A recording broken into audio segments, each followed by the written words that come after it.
The immigrant cab driver returned a lost purse, never knowing the owner would fund his dream business. This single act of honesty, performed without expectation or agenda, would alter the course of Mateo Alvarez's life in ways he couldn't possibly imagine as he drove through the rain-slick streets of Boston that autumn evening. The windshield wipers beat a steady rhythm against the downpour, a metronome marking time in a life that felt increasingly stuck. 5 years in America, and Mateo still found himself behind the wheel of a taxi for 12 hours a day, sending half his earnings back to his mother and sisters in Ecuador. The dream of opening his own restaurant, a small, warm place serving his grandmother's recipes, seemed to recede further with each passing month, like headlights disappearing around a distant corner. "Corner of Newbury and Arlington," said the woman in the back seat, her voice clipped and distracted as she spoke rapidly into her phone. She was elegantly dressed, her coat expensive, her manner hurried. Just another fare, barely noticing him. That's how it was most days. Invisible. A service. A means to an end. "Yes, of course," Mateo replied, adjusting his route. His accent still thick despite years of practice, of listening to American radio, of mouthing English phrases into his bathroom mirror each morning. The rain intensified, drumming against the roof of his aging Crown Victoria. Through the blurry windshield, Boston transformed into a watercolor painting, streetlights bleeding yellow across wet asphalt, pedestrians hurrying with hunched shoulders beneath black umbrellas. Mateo's 35th birthday had passed last week without celebration. Another year gone, the restaurant still just a sketch in the worn notebook he kept beneath his mattress. When he pulled up to the designated corner, the woman thrust a $20 bill into his hand without waiting for change, then dashed out into the rain, phone still pressed to her ear. Mateo watched her disappear into a brightly lit building before pulling away from the curb, searching for his next fare. It was 3 stops later, after dropping off a young couple at Fenway, that he noticed the purse. Small black leather, wedged between the back seat and the door. He pulled over, reaching back to retrieve it. The weight of it suggested contents of value. He unzipped it just enough to look for identification. Not to snoop, but to find a way to return it. The driver's license belonged to Catherine Emerson, the woman from Newbury Street. Her address was on Beacon Hill, one of the wealthiest neighborhoods in the city. For one brief moment, so brief he would later be ashamed to admit it even to himself, Mateo thought about the cash likely inside. 1 month's rent perhaps, or a small contribution to his dwindling restaurant fund. Who would know? But the thought vanished as quickly as it had appeared. That wasn't who he was. That wasn't who his mother had raised him to be. In their small home in Quito with its leaking roof but abundant love. "Your character is all you truly own in this world," she had told him. "Guard it with your life." His shift had ended, but instead of heading to his cramped 1-bedroom apartment in Dorchester, Mateo steered toward Beacon Hill. The rain had finally stopped, leaving behind a glistening city and a sky clearing enough to reveal a few determined stars. The address led him to a beautiful brownstone with ornate ironwork and window boxes still showing the remnants of summer flowers. He hesitated at the bottom of the steps, suddenly aware of his worn jacket, his tired face. Would they think he had stolen something? Would they call the police? His fingers tightened around the purse strap as he climbed the steps and pressed the doorbell. From inside, he heard the faint chime, followed by approaching footsteps. The door opened to reveal the same woman, now in casual clothes, her professional demeanor replaced by surprise. "Yes?" she asked, not recognizing him at first without his cab and the rain-streaked windows between them. "Miss Emerson," Mateo said, offering the purse. "I am your taxi driver from earlier. You left this in my car." Her eyes widened as she looked from the purse to his face. "Oh my God," she breathed, taking it from him. She quickly unzipped it, checking the contents. "Everything's here. My wallet, my phone." She looked up at him with new eyes. "You drove all the way here to return this?" Mateo nodded, uncomfortable with her scrutiny. It was the right thing to do. Catherine Emerson stared at him for a long moment, something shifting in her expression. She seemed to be seeing him, truly seeing him for the first time. Not just a service provider, a person. "Please come in," she said suddenly, stepping back from the doorway. "Let me at least give you a reward."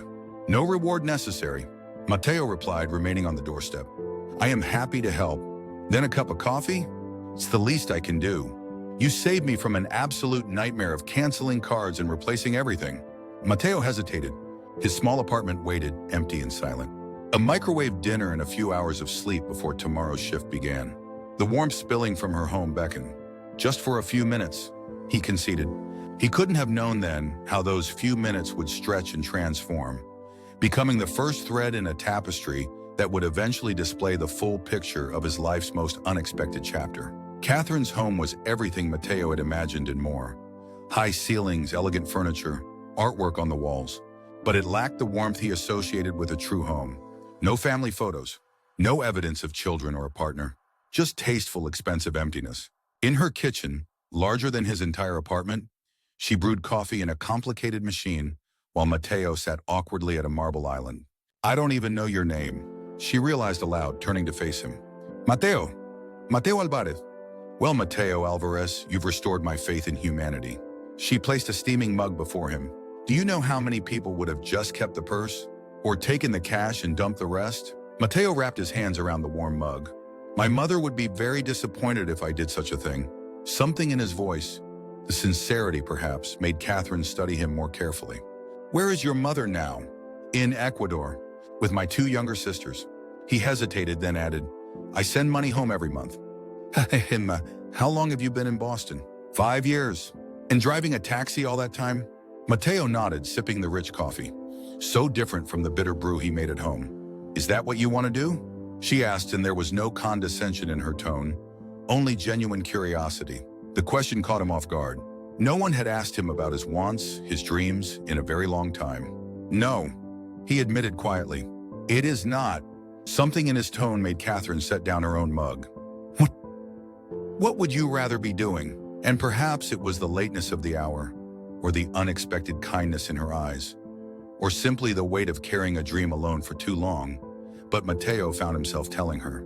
About his grandmother's recipes, about the small restaurant he dreamed of opening, about the notebook filled with plans and calculations, always falling short of the necessary startup costs. "She made the best locro de papa, a potato soup, you have ever tasted," he said, his eyes distant with memory. "And her lapingachos, corn cakes with cheese inside. People in our neighborhood would line up on Sundays when she would cook." As he spoke, Catherine asked questions, thoughtful ones about his vision, his experience, his plans. Not once did she look bored or check the time. "Have you worked in restaurants before?" she asked. "Yes, my first 2 years here. Dishwasher, then line cook at a place in Cambridge. But the pay at the taxi company is better, and I need to send money home." When he finally checked his watch, Mateo was shocked to discover they had been talking for nearly 2 hours. "I am so sorry," he said, standing abruptly. "I have taken too much of your time." "Not at all," Catherine replied, walking him to the door. "Thank you again for returning my purse. Most people wouldn't have bothered." "I am not most people," Mateo said simply. Catherine smiled. "No," she agreed. "You certainly are not." At the door, she hesitated, then reached into her wallet and handed him a business card. "If you ever need anything at all, please call me." Mateo accepted the card reflexively. Catherine Emerson, investment advisor. He tucked it into his pocket with a nod, certain he would never use it, but touched by the gesture nonetheless. He couldn't have known then that the card would burn a hole in his pocket for weeks before he finally gathered the courage to dial the number. Or that when he did, it would set in motion events that would transform both their lives. 2 weeks after returning the purse, Mateo's taxi broke down on the Massachusetts Turnpike during rush hour. The repair costs wiped out his savings, the small fund he'd been nurturing toward his restaurant dream, and left him scrambling to cover that month's remittance to his family. For the first time in 5 years, he couldn't send the full amount home. The shame of it sat like a stone in his stomach as he composed the email to his mother, explaining and apologizing.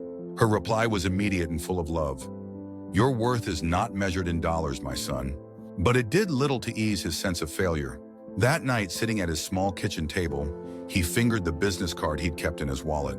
Catherine Emerson had seemed sincere in her offer of help. But what could he possibly ask of her? A loan? The thought made him cringe with embarrassment. And yet, as he stared at the dwindling numbers in his bank account, Mateo realized he had few options. Perhaps she could advise him on financial matters. She was an investment advisor, after all. Maybe she could suggest better ways to rebuild his savings, to manage his limited funds. With trembling fingers, he dialed the number. Catherine Emerson's office. Answered a crisp, professional voice. I would like to speak with Miss Emerson, please." His voice sounded strange to his own ears. Too formal, too stiff. "May I ask who's calling?" "Mateo Alvarez." He nearly added, the taxi driver, but stopped himself. There was a pause then. One moment, please. He was certain she wouldn't remember him, or if she did, would be too busy to speak with him. He was already formulating an apology for disturbing her when her voice came on the line. Mateo! I was hoping you'd call. The genuine pleasure in her tone loosened something tight in his chest. Mrs. Emerson, I am sorry to bother you at work. Catherine, please. And it's no bother at all. How are you? He hadn't prepared for warmth, for real interest. It threw him off balance. Not so good, actually. That is why I am calling. You said if I needed anything. Yes, of course. Can you come to my office? Or would you prefer to meet elsewhere? Your office is fine if you are sure it is not an imposition. Not at all. How about tomorrow at noon? We could have lunch. And so, the next day, Mateo found himself in the gleaming office building on State Street where Catherine worked. The receptionist directed him to the 11th floor, where the elevator doors opened onto a sleek space with Emerson Capital emblazoned on the wall. Mateo felt immediately out of place in his best clothes, which were nowhere near fine enough for this environment. He had taken the subway rather than drive his taxi, not wanting Catherine to see the old car with its dent in the passenger door. Catherine herself appeared from an inner office, dressed impeccably, but with a warmth in her eyes that put him slightly more at ease. Mateo, right on time. Now come in. She led him not to her office, but to a small conference room where lunch was already laid out. Sandwiches, salads, drinks. I thought we'd be more comfortable here, she explained, gesturing for him to sit. Now tell me what's going on. Over lunch, Mateo explained his situation, the broken-down taxi, the depleted savings, the missed remittance to his family. He didn't intend to share so much, but Catherine asked such thoughtful questions that the story spilled out of him, including his growing despair about ever achieving his restaurant dream. I am beginning to think it was foolish, he admitted, staring down at his half-eaten sandwich. A childish fantasy. Look at me, Catherine said, her voice suddenly fierce. When he raised his eyes, she continued, dreams aren't childish. They're what make life worth living. Something in her tone made him wonder about her own dreams. But before he could ask, she was all business again. So you need two things: immediate financial stabilization and a long-term plan for your restaurant. Is that right? Put so simply, it sounded almost manageable. Mateo nodded. All right. Catherine pulled out a legal pad and began writing. First, let's talk about your current income and expenses. For the next hour, they went through his finances in detail. Catherine asked questions no one had ever asked him before, about his goals, his timeline, his vision for the future. She took copious notes, occasionally making suggestions about ways he could reduce expenses or increase his income marginally. But it was clear to both of them that the fundamental equation wasn't changing. His income as a taxi driver would never generate enough surplus to fund a restaurant, not while he continued to support his family. I need to be realistic, Mateo said finally, the weight of it settling on his shoulders. Perhaps in another 5 years. Or, Catherine interrupted, tapping her pen against the legal pad, we could look at other options, such as investment, partnership, a small business loan. She hesitated, then added, or some combination of those things. Mateo shook his head immediately. I have no collateral for a loan. And who would partner with or invest in an immigrant taxi driver with no formal culinary training? Catherine set down her pen. Someone who believes in the chef, not just the balance sheet. There was something in her eyes, a determination, a spark, that caught Mateo off guard. What are you saying? I'm saying I'd like to help you, Mateo. Not just with financial advice. I want to invest in your restaurant. His heart seemed to stutter in his chest. Why would you do that? You don't even know if I can cook. A smile touched Catherine's lips. Then I guess you'll have to show me, won't you? That conversation marked the beginning of a partnership neither of them could have anticipated. Catherine insisted they proceed properly, with business plans, financial projections, and legal agreements. But beneath the professional framework, something else was growing. Trust, friendship, and a mutual respect that transcended their different backgrounds. 2 days after their meeting, Mateo invited Catherine to his apartment for dinner. He was mortified by the thought of her seeing where he lived. The sagging couch, the water stain on the ceiling, the hot plate he used when the ancient stove wouldn't light. But if she was going to believe in his cooking, she needed to taste it. He spent every spare dollar on ingredients, fighting anxiety as he prepared his grandmother's recipes in his tiny kitchen. When Catherine arrived, her smile was genuine as she took in his humble home. "It smells amazing in here," she said, handing him a bottle of wine. That night, as Catherine closed her eyes in appreciation over each bite, making small sounds of pleasure that sent warmth through Mateo's chest, he began to believe that perhaps his dream wasn't so foolish after all. "This is extraordinary," she said, dipping a piece of bread into the locro de papa. "Your grandmother taught you well." "She did," Mateo agreed, watching Catherine's face. "But more importantly, she taught me that food is love.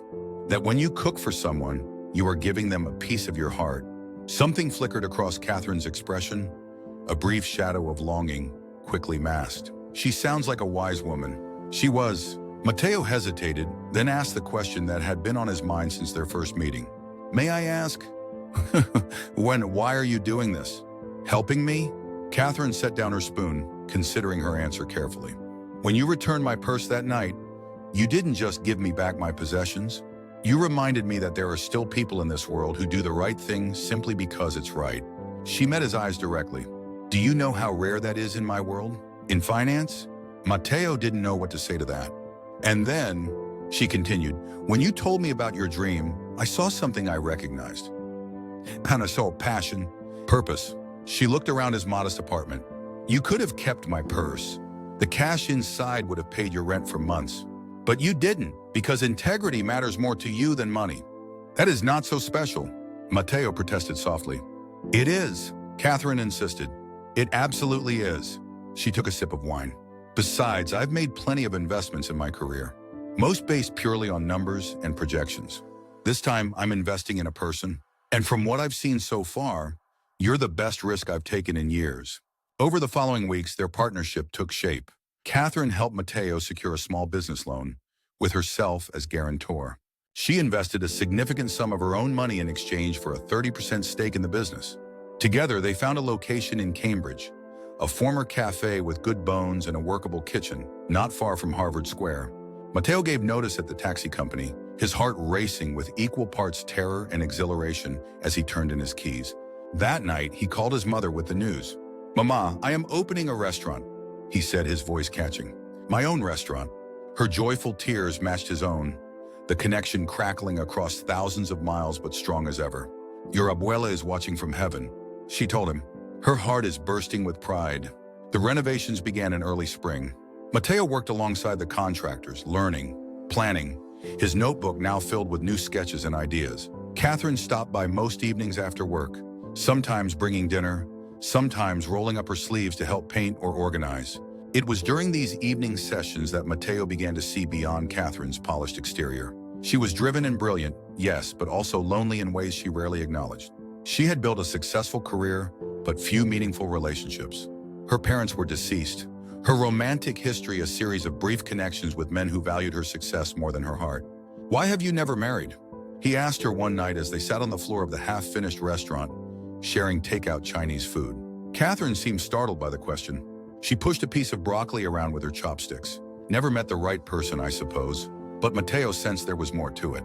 "Or perhaps you never let the right person see the real you?" She looked up sharply, a flash of vulnerability in her eyes before she masked it with a smile.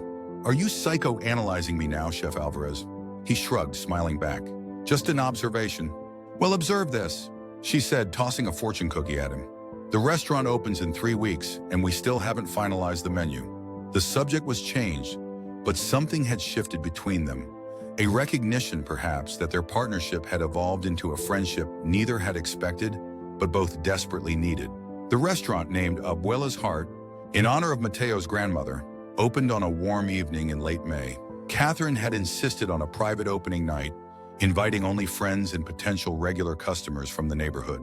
Mateo's mother and sisters couldn't afford to travel from Ecuador, but they were there in spirit, in the recipes, in the small shrine Mateo had created in one corner with his grandmother's photograph and a candle that would burn every night the restaurant was open. As the first guests arrived, Mateo felt a moment of panic. What if they didn't like the food? What if his dream collapsed on its very first night? What if he let down his family and Catherine and himself? Catherine found him in the kitchen, staring at the prepared ingredients with a look of terror. "Hey," she said softly, placing a hand on his arm. "You've got this." "What if I don't?" he whispered. "Then we'll figure it out together." She squeezed his arm. "But you will. I've never been more certain of an investment in my life. Her confidence steadied him. Matteo took a deep breath, tied on his apron, and began to cook. The evening unfolded like a dream. Each dish that left the kitchen carried a piece of his heart, his heritage, his journey. And each empty plate that returned was a silent affirmation. This is good. This is right. This is what you were meant to do. By the end of the night, as the last guest departed with promises to return, Matteo emerged from the kitchen exhausted but exhilarated. Catherine waited for him at the bar, 2 glasses of champagne ready. To Abuela's heart, she said, raising her glass.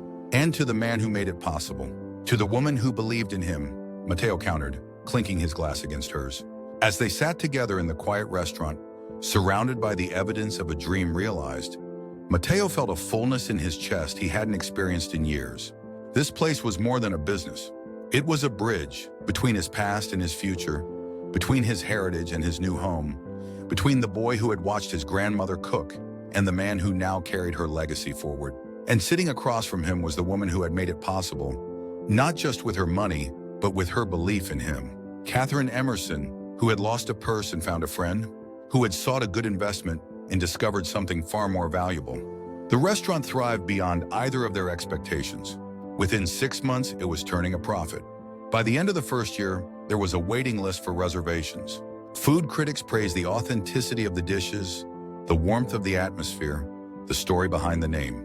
Matteo was able to not only send money home, but to bring his mother and sisters for a month-long visit. Watching his mother sit at the best table, receiving compliments from customers, seeing her pride as she looked around at what her son had built, it was a joy beyond measure. And through it all, Catherine remained his partner, his friend, his strongest supporter. She handled the business side while he focused on the food and the experience.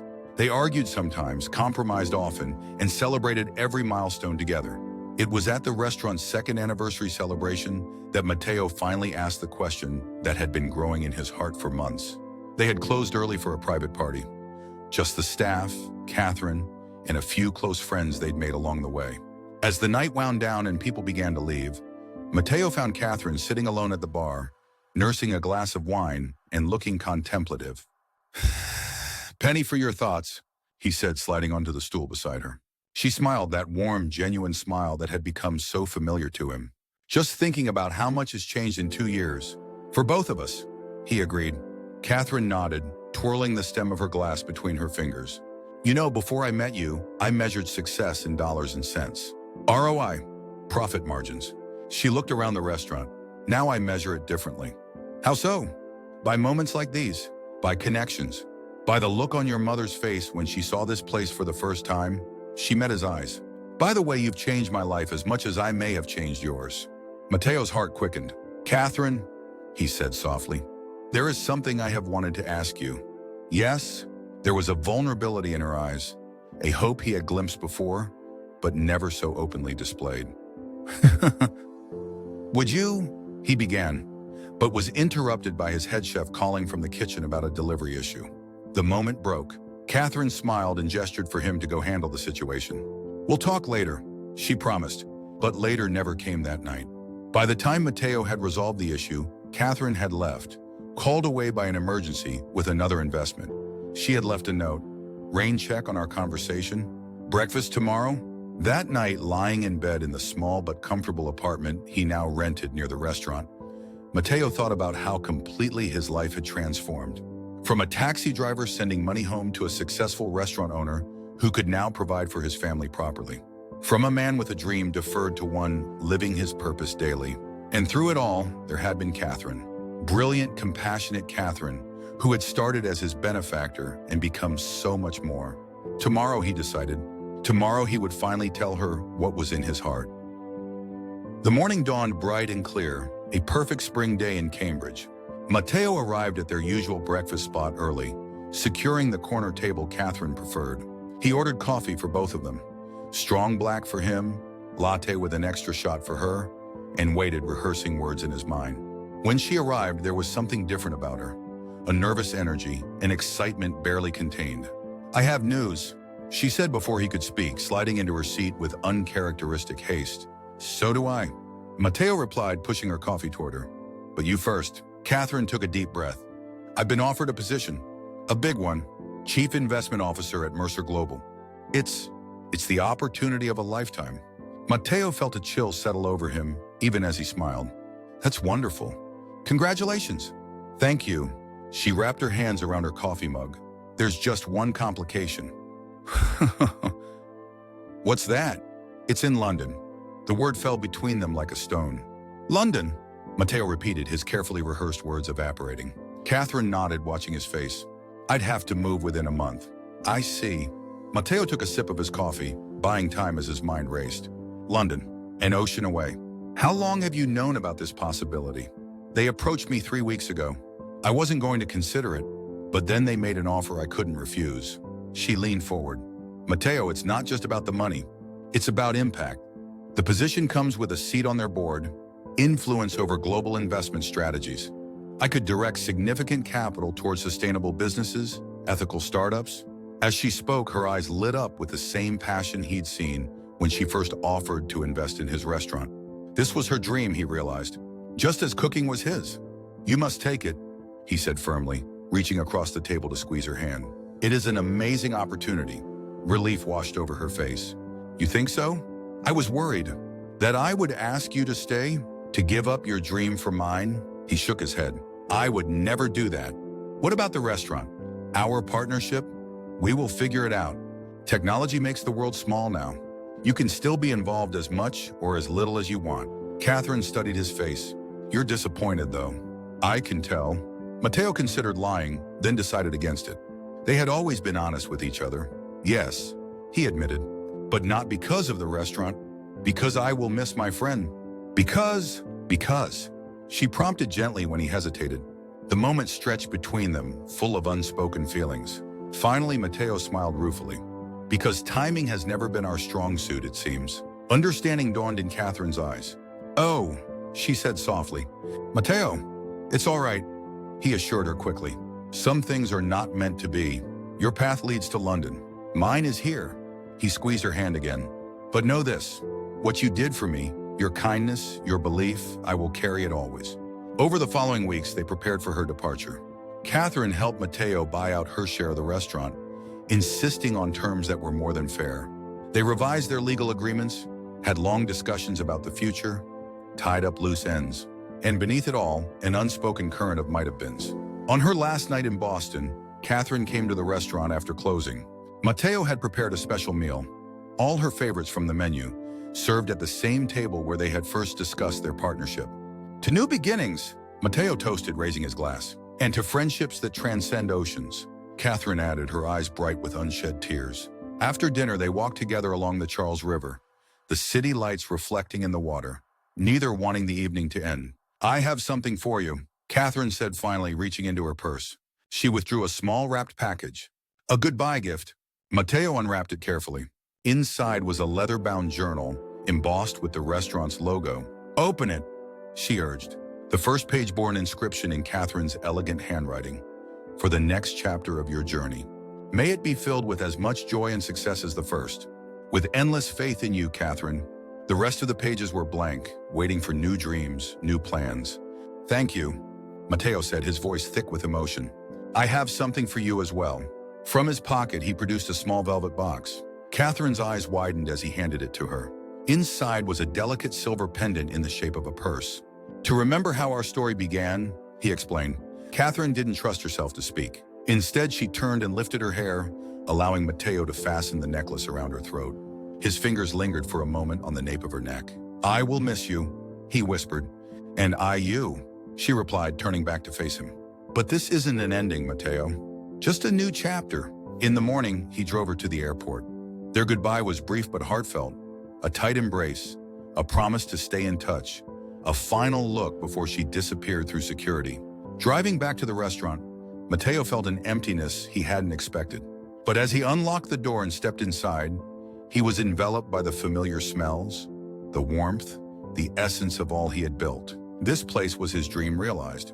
And it had happened because one night he had returned a lost purse to a stranger who would become a friend, a partner, and almost, but not quite, something more. Catherine had given him the gift of his dream. Now it was time for him to give her the freedom to pursue hers. 23 years passed, Abuela's heart expanded to a second location. Mateo's mother moved permanently to Boston to help manage the restaurants, bringing his youngest sister with her. His middle sister remained in Ecuador with her husband and children, but visited often. Catherine thrived in London. Her work at Mercer Global earned international recognition. They stayed in touch through emails, occasional video calls, holiday cards. Their friendship endured, though tempered by distance and new lives. It was a busy Tuesday afternoon when Mateo, now overseeing food preparations at both restaurant locations, received a text from a number he didn't recognize. Turn on CNN Business News.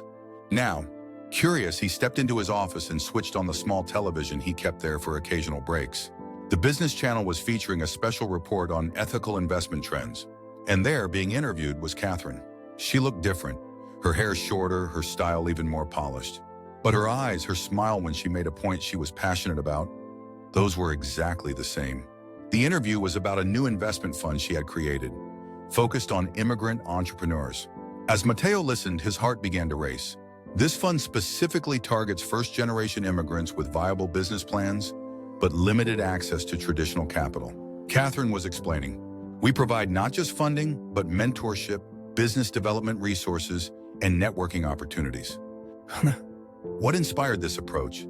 The interviewer asked. Catherine smiled, that warm, genuine smile Mateo knew so well. "A taxi driver," she said simply. "I'm sorry?" The interviewer looked confused. "Years ago, I left my purse in a taxi." The driver, an immigrant who was sending money home to his family while dreaming of opening a restaurant, returned it without taking a penny. Catherine's eyes seemed to look directly into the camera. "I ended up investing in his restaurant, which is now one of the most successful in Boston.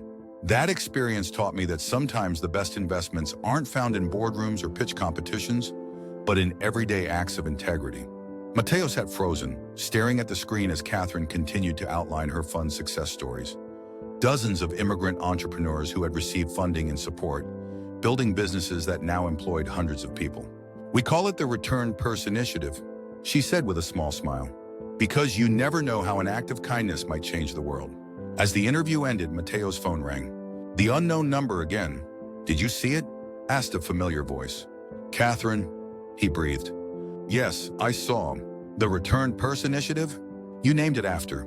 After the moment that changed both our lives," she finished. "Mateo, the fund is expanding. We're opening an office in Boston next month." His heart stuttered. "You're coming back?" "I'm coming home," she corrected gently. If you still, yes," he said simply. "Always yes." 3 weeks later, Mateo stood in the arrivals area at Logan Airport, a bouquet of flowers in his hand, watching as passengers streamed through the gate from the London flight. And then she was there, her smile brighter than he remembered, her eyes finding his immediately. They moved toward each other as if drawn by an invisible force, meeting in the middle of the concourse. No words were needed. Their embrace said everything.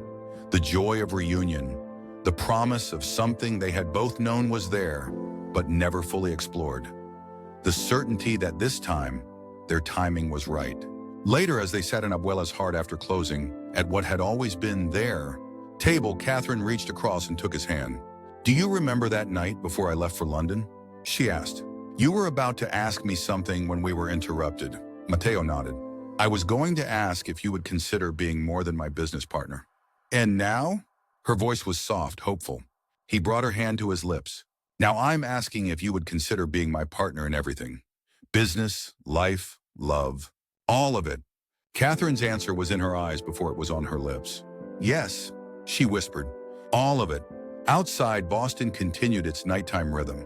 Taxis carrying passengers through rain-slicked streets, people hurrying home or toward new adventures, countless small interactions that might, like a returned purse, contain the seeds of life-changing connections. Inside, Mateo and Catherine began writing the next chapter of a story that had started with a simple act of honesty. A story about how the smallest choices can lead to the greatest transformations, about second chances and leaps of faith, and about how sometimes the most valuable things we lose are the ones that find their way back to us when the time is right.